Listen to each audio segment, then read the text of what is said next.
Naranasan mo na bang maglakad ng mag-isa sa gabi? Tapos biglang may narinig kang yabag ng kabayo sa likuran mo.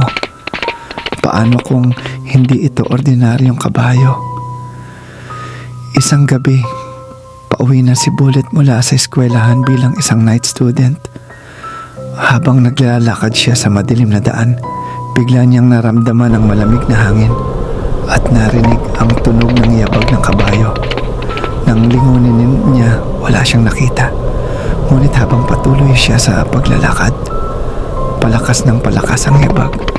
Tila papalapit ng papalapit. Nanginginig sa takot. Nilingon niya ito at nakita niya ang isang matangkad na nilalang na may katawan ng tao pero ulo ng kabayo. Hindi siya makagalaw sa takot habang papalapit ito ng papalapit. Ang nilalang na ito ay isang tikbalang, isang sikat na halimaw sa mitolohiyang Pilipino. Pinaniniwala ang inililigaw nito ang mga taong naglalakad ng mag-isa sa gabi hanggang mawala sila ng tuluyan.